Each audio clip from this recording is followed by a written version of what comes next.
নমস্কার বন্ধুরা। হাই। তো আমি জলি ব্লগ থেকে জলি বলছি। আপনাদের কাছে পুজোর একটা থালি নিয়ে এলাম। পঞ্চমী, সপ্তমী বা নবমী, দশমীর দিনে কোনো রকম প্লেন রান্না আপনারা ঠাকুর দেখে এসে করতেই পারেন।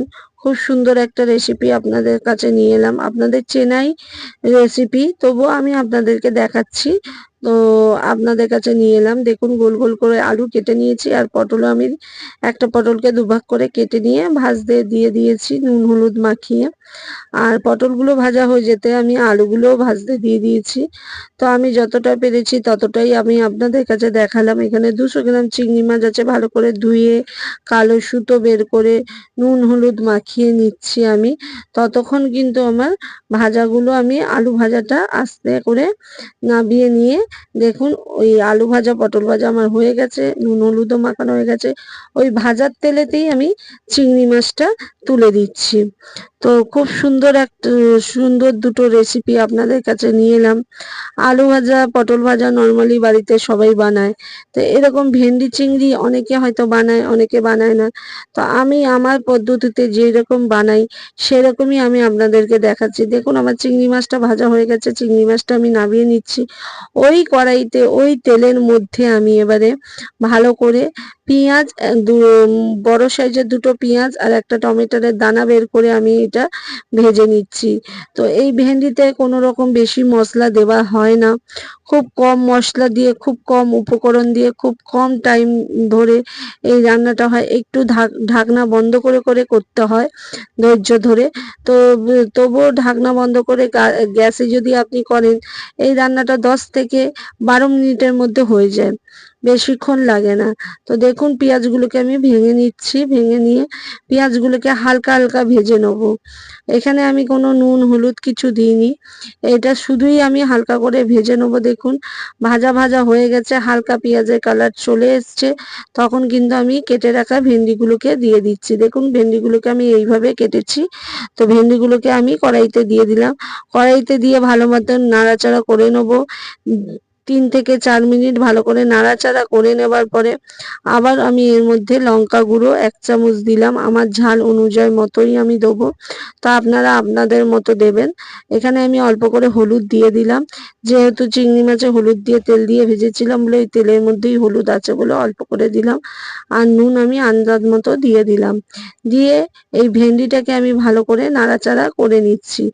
মাঝে কিন্তু আমি ঢাকনা চাপা দিয়ে দিয়ে করছি, তো আপনারাও ঢাকনাটা চাপা দিয়ে দিয়ে করবেন। আর দেখুন, এর মধ্যে আমি চিনি দিয়ে দিলাম। চিনি দিয়ে আবারও আমি ঢাকনা চাপা দিয়ে আমি এই রান্নাটা করে নিচ্ছি। কেন ঢাকনা চাপা দিয়ে আপনাদেরকে দেখাই না, ক্যামেরাটা যেহেতু ঢাকনাটা ওঠাতে গেলে খুব ধোঁয়া হয়, তো ক্যামেরাটা খারাপ হয়ে যায়। এই করে আমার একটা ফোন খারাপ হয়ে গেছে বলে সেই জন্য বন্ধুরা আমি ঢাকনাটাকে আপনাদের দেখাই না। দেখুন, ঢাকনা দিয়ে দিয়ে এই রান্নাটা করবেন, 5 থেকে 7 মিনিটের মধ্যে হয়ে যায়। ভেন্ডিটা দেখতেই পেলেন সিদ্ধ হয়ে গেছে বন্ধুরা। তারপরে আমি চিংড়ি মাছটা দিয়ে আরও 2-3 মিনিট রেখে নিয়ে এর মধ্যে আমি ধনেপাতা দিয়ে দিচ্ছি। আপনাদের কাছে ধনেপাতা না থাকলেও নাই দেবেন, আমার কাছে ছিল বলে আমি দিলাম। আপনাদের কাছে না থাকলে স্কিপ করে যাবেন। আর ভেন্ডিটা হয়ে যাওয়ার পরে আমি কড়াতে নাবিয়ে নেওয়ার পরে ভালো করে ধুয়ে আমি মাছগুলোকে ভাজতে দিয়েছি। আর এখানে আমি উষ্ণ গরম জল বাটিতে করে নিয়েছি, নুন দিয়ে দিলাম, লঙ্কা গুঁড়ো দিয়ে দিলাম, আর এখানে আমি হলুদ দিয়ে দিচ্ছি।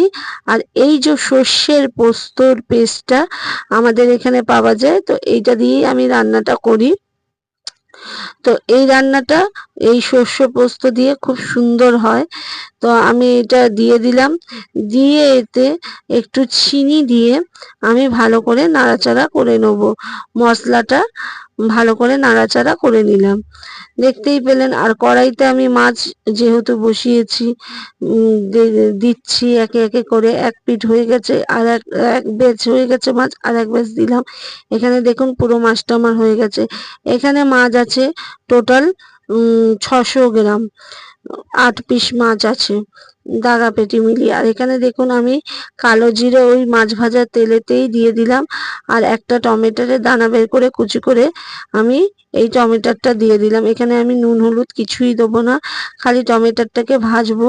দেখুন ভাজতে ভাজতে যখন টমেটোটা দেখবো গলে গেছে একটু, তখনই আমি পেস্টটা দিয়ে দেবো। যদি এই রান্নাটা আপনাদের কাছে ভালো লেগে থাকে তাহলে আমাকে লাইক করবেন, শেয়ার করবেন আর সাবস্ক্রাইবার করবেন, আমার পাশে থাকবেন বন্ধুরা।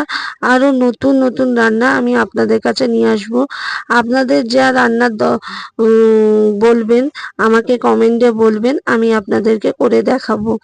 আমি যেগুলো পারি সেগুলো করে দেখাবো। আপনাদের মনের মতো আমাকে রিকোয়েস্ট করবেন, রিকোয়েস্ট না সরি, আপনারা আমাকে কমেন্টে জানাবেন, আমি সেগুলো আপনাদেরকে করে দেখাবো। দেখুন জল দিয়ে ভালো করে ফুটে যাবার পরে আমি এর মধ্যে ধনেপাতা দিয়ে দিলাম।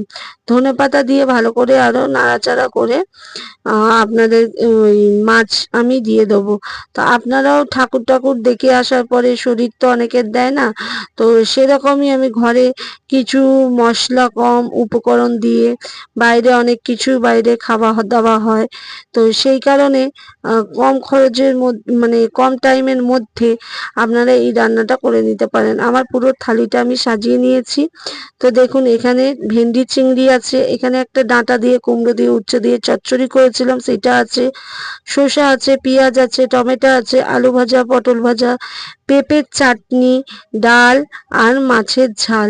এটা মুসুর ডাল। সবাই ভালো থাকবেন, সুস্থ